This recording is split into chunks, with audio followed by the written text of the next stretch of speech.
মাদকে আসক্তি সামাজিক অবক্ষয়ের কারণ হলেও এর মূলে তামাক বলছেন বিশেষজ্ঞরা। একই সঙ্গে এর ব্যবহার রোধে সরকারের দ্বিমুখী আচরণ বন্ধ হওয়া প্রয়োজন বলেও মত তাদের। চলতি বছর বিশ্ব তামাক মুক্ত দিবস পালিত হচ্ছে তামাক কোম্পানির কূটকৌশল উন্মোচন, তামাক ও নিকোটিন মুক্ত বাংলাদেশ করি প্রতিপাদ্য নিয়ে।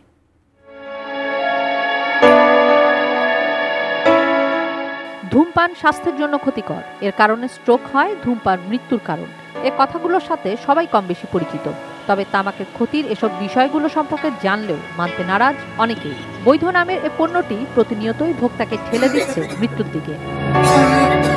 বাংলাদেশ মেডিকেল বিশ্ববিদ্যালয় BMUর গবেষণা বলছে, গত 13 বছরে দেশে তামাকের ব্যবহার কমেছে 13%। তামাক পণ্যের ধোঁয়ায় আক্রান্ত হওয়ার কোনো নিরাপদ মাত্রা নেই। হিসেব বলে 2,50,00,000 মানুষ গণপরিবহনে, প্রাপ্তবয়সী চাকুরিজীবীদের 81 লাখ কর্মস্থলে এবং 4,08,00,000 মানুষ বাসায় পরোক্ষ ধূমপানের শিকার হচ্ছেন।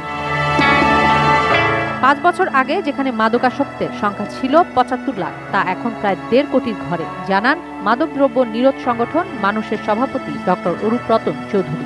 নানান ধরনের আপনার অপরাধমূলক কাজ হচ্ছে, তার 44% দায়ী কিন্তু মাদকাসক্তি, এবং এই মাদকাসক্তির পিছনে দায়ী হচ্ছে ধূমপান। সুতরাং আমরা যদি গোড়াতে হাত না দিই, তামাকটাকে আরও বেশি নিয়ন্ত্রণের মধ্যে না আনতে পারি, আইনটাকে আরও কড়াকড়ি না করতে পারি, তাহলে কিন্তু আমরা ব্যর্থ হব এই ক্ষেত্রে।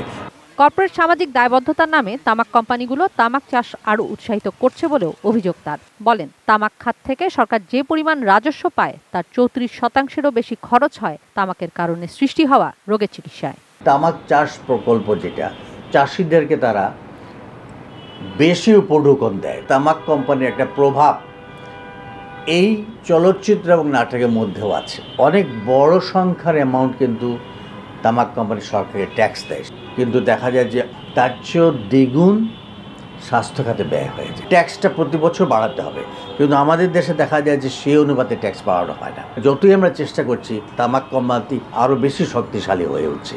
সুতরাং সেটাকে আমরা দমন করতে গেলে আমাদেরকে আরও আন্তরিকভাবে কাজ করতে হবে, সরকারকে আরও আন্তরিক হতে হবে।